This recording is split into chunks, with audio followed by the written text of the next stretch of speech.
have people in the Federal Reserve Bank, people in the government, and a lot of Americans who will tell you, no, inflation is because corporations are greedy. It has nothing to do with government spending. It has nothing to do with the Federal Reserve Bank printing money. I mean, corporations are always greedy. And so we should always have inflation then. I mean, everybody is greedy. I mean, not just corporations. Everybody who has a business is greedy in the sense that they want to make as much profit as they can. All workers are greedy. I mean, they're trying to get the highest wages they can. You know, when you're looking for a job, you try to find the employer who's going to pay you the most. And if you think you're worth more, you'll go and demand a raise, right? So everybody wants to earn more. So that can't be the reason that we have inflation, or we'd always have a lot of inflation. See, the problem is, as greedy as a businessman is, or corporation is, there's competition. Yeah, I'd love to raise my prices, but the problem is the customer will take their business someplace else if I do. And so really what happens is the greedy businessman, the greedy corporation tries to lower prices.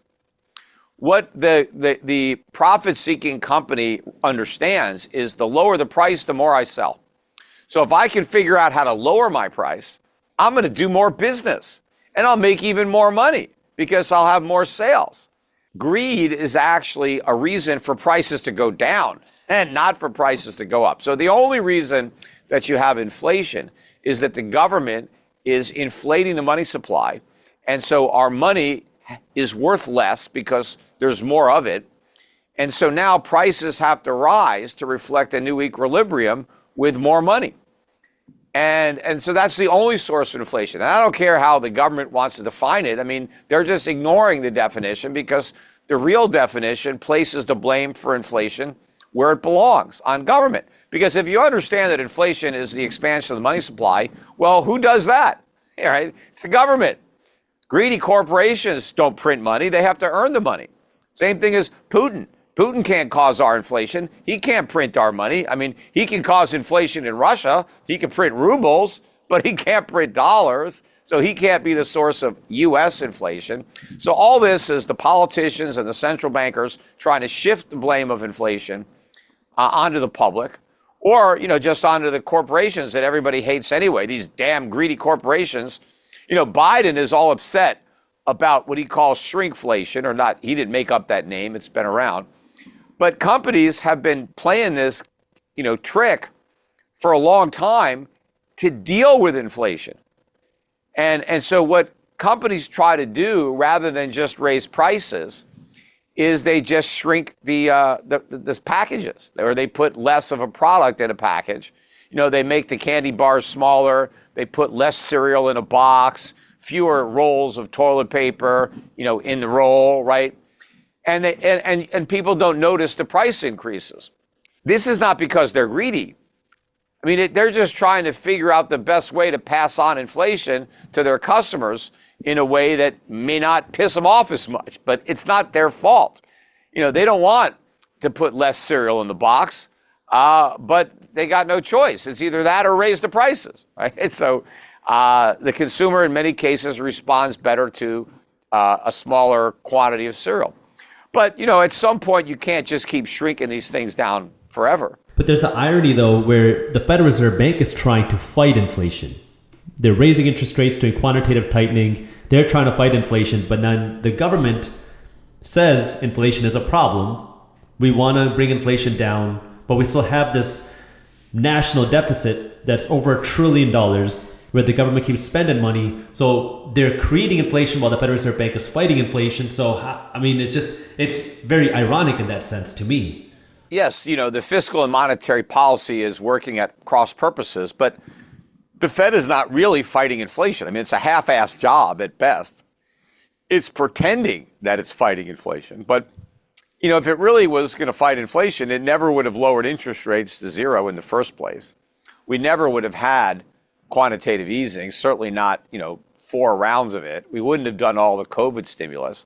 The Fed wouldn't have dragged its feet raising interest rates when it was obvious that there was an inflation problem already manifesting itself in prices. So the Fed has not really been fighting. It's pretending to fight.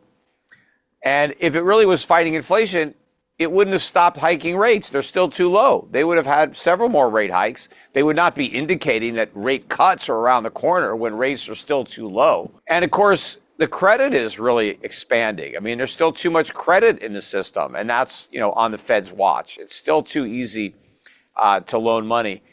We need to, clamp down on that. And, the big thing is government spending, which hasn't stopped at all. Governments send people money and they go out and buy stuff with it, and that's bidding up prices. So we have to reduce government spending. And Powell hasn't raised interest rates nearly enough to do that. If rates were much higher, the government would be cutting spending. But they're not, because rates are still too low.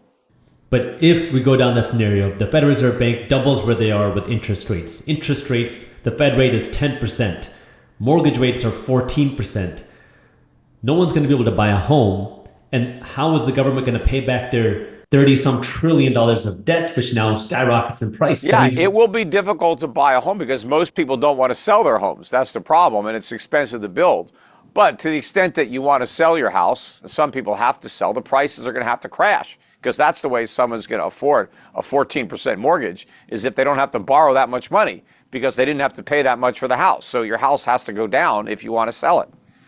But yeah, I mean, if the Fed raises interest rates to a level that might be appropriate to actually fight the inflation it caused, that rate would be so high that it would cause a financial crisis, that it would not only cause a crisis for the banks, but for the U.S. government itself. Right now, the current debt service cost on the $35 trillion national debt, right, is about $1.1 trillion a year. If the rates got up to where you're talking, 14%, I don't know, it'd be $4 trillion, $5 trillion a year. I mean, the government would probably have to spend more to service the debt than it collects in taxes in a given year, which is obviously not even close to within the realm of possibility. I mean, even if rates just stay where they are in the low fives, a year and a half from now, the government will be spending $2 trillion a year on interest on the national debt. That's more than it spends on Medicare or Social Security. I mean, right now it's spending more on interest than on national defense. And, we spend way too much on national defense. We're paying even more in interest. So yes, if the Fed were to really fight inflation, we'd have a massive financial crisis in the federal government. They would be insolvent, which is why the Fed is not going to fight inflation. It's going to continue to create inflation.